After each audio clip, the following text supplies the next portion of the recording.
Hey everyone, welcome to education types. स्वागत है आप सबका लेक्चर 4 में हेरिडिटी एंड एनवायरनमेंट। ये child development and pedagogy section से है। चलिए पढ़ते हैं इसे। आज का कंटेंट है, सबसे पहले हम करेंगे क्विक रिवीजन, फिर हम जानेंगे हेरिडिटी किसे कहते हैं, एनवायरनमेंट क्या होता है, हेरिडिटेरियंस एंड एनवायरमेंटलिस्ट ये दो टर्म्स किन चीज़ों के बारे में बात करते हैं, previous year questions. So, what is heredity? One's heredity consists of all the structures, physical characteristics, functions or capacities derived from parents, other ancestry or species. ये डेफिनेशन दी थी डगलस एंड हॉलैंड ने 1947 में। ये डेफिनेशन बताती है हमारा structure, हमारे physical characteristics और हम जिस तरह से फंक्शन करते हैं, हमारी जो काबिलियतें होती हैं, वो चीज़ें जो हमें हमारे पेरेंट्स से या अदर एंसेस्ट्री मतलब हमारे दादा नानी या पिताजी इनसे मिलती हैं, और जो कैरेक्टरिस्टिक्स हमारे स्पीसीज से मिलते हैं। जैसे हम इंसान हैं, हमारे 2 हाथ और 2 पाँव होते हैं, ये चीज़ें हमें मिली हैं हेरिडिटी से। हमारे क्यों नहीं जानवरों की तरह 4 टांगे होती हैं और 1 पूंछ? क्योंकि हमारी हेरिडिटी हमें ये विरासत में नहीं देती। एक जानवर का बच्चा जानवर ही होता है, इंसान का बच्चा इंसान होता है, पौधे का बच्चा पौधा होता है। इसे कहते हैं हेरिडिटी। इसका मतलब जो भी हमें हमारे पुरखों से, हमारे माता पिता से विरासत में मिले, उसे कहते हैं heredity. Let's see what is environment. Environment covers all the outside factors. ध्यान दीजिए, outside factors that have acted on the individual since he began life.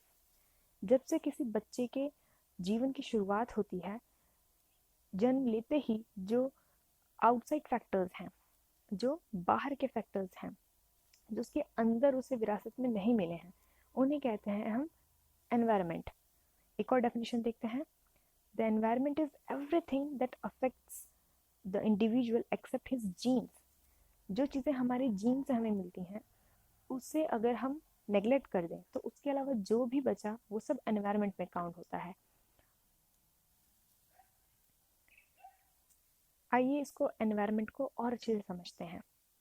Environment में सबसे पहले आते हैं हमारी फैमिली। हाँ जी, हमारी फैमिली, क्योंकि जैसे ही हम पैदा होते हैं सबसे पहले हम देखते हैं हमारे परिवार को।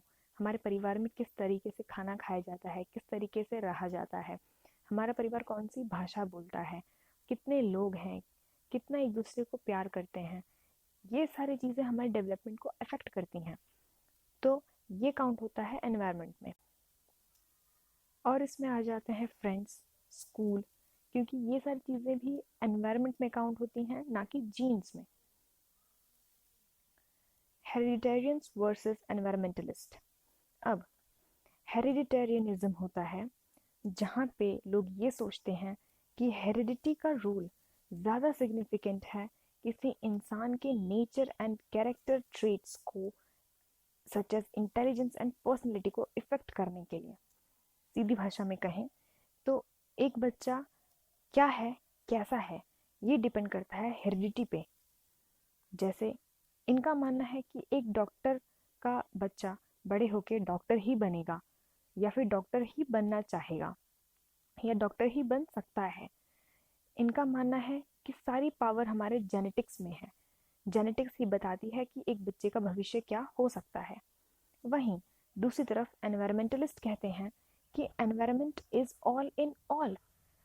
एक बच्चे का भविष्य पूरी तरीके से एनवायरनमेंट पर डिपेंड करती है। इसका मतलब एक एनवायरनमेंट ही बताता है कि उस बच्चे का भविष्य क्या है। एक महान एजुकेशन साइकोलॉजिस्ट वॉटसन ने कहा था, give me child, I will make him what you desire. इनका भी ये मानना था कि मैं, जो कि उसका माता पिता नहीं हूँ और उसके जीन से किसी भी तरीके से रिलेटेड नहीं हूँ, मैं एक शिक्षक हूँ, या फिर कह लीजिए कि मैं एक इंस्ट्रक्टर हूँ, मैं एक फैसिलिटेटर हूँ, मैं उसको कुछ भी बना सकता हूँ। इसका मतलब एनवायरनमेंट में रहकर, मेरे मेरे एनवायरनमेंट में रह के वो कुछ भी बन सकता है। इस तरीके से आपने देखा, एनवायरमेंटलिस्ट का कहना था कि एनवायरनमेंट में सारी पावर है, वहीं हेरिडिटेरियन का कहना था कि हेरिडिटी में सारी पावर है।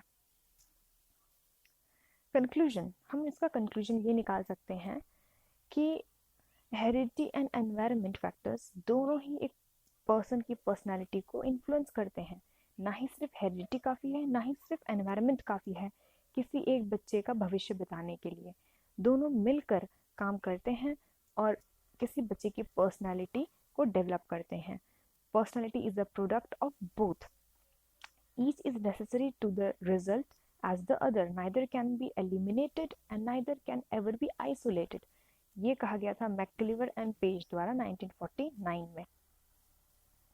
चलिए अब कुछ प्रीवियस ईयर क्वेश्चंस देखते हैं। The primary cause of individual variations is, individual variation मतलब हर इंसान में जो वेरिएशंस होते हैं उसका प्राइमरी कॉज क्या है? Option 1, the genetic code received by the individuals from birth parents. बच्चों के माता पिता द्वारा प्राप्त जेनेटिक कोड बताता है कि एक इंडिविजुअल में क्या क्या वेरिएशंस होंगे। Second point, the inborn characteristics, पैदा होने से पहले ही जो बच्चे में कैरेक्टरिस्टिक्स आ जाते हैं वो। Third, the environmental influences, environment द्वारा influence. Fourth, the complex interplay between the heredity and the environment, heredity and environment दोनों का इंटरप्ले बताएगा कि इंडिविजुअल वेरिएशंस किस टाइप के होंगे। इसका करेक्ट आंसर है option 4। Heredity is considered as a social structure, heredity एक सोशल स्ट्रक्चर है। ये किस टाइप का है? प्राइमरी, सेकेंडरी, डायनेमिक या स्टैटिक? हेरिडिटी एक स्टैटिक सोशल स्ट्रक्चर है क्योंकि ये एक बार बच्चा पैदा हो जाए उसके बाद ये बदलता नहीं है।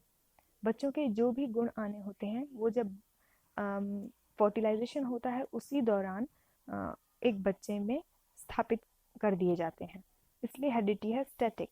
यहीं अगर एनवायरनमेंट होता तो आपका उत्तर होता डायनेमिक, क्योंकि एनवायरनमेंट बदलता रहता है, इट कीप्स चेंजिंग। आइए एक लास्ट क्वेश्चन और अटेम्प्ट करें। Which one of statements is true about the role of the following heredity and environment? Heredity and environment के बारे में इसमें से कौन सा ऑप्शन ट्रू है, सही है? First, a child's ability to learn and perform is completely decided by the genes. एक बच्चे की क्या एबिलिटी है कि कितना वो सीख सकता है, परफॉर्म कर सकता है, ये डिसाइड करा जाता है जीन द्वारा। Good care and a nutritious diet can fight of any disorder a child is born with. एक बच्चे को कोई भी डिसऑर्डर हो, कोई भी, इसमें लिखा है एनी, वो एक good care and nutritious diet द्वारा फाइट करा जा सकता है।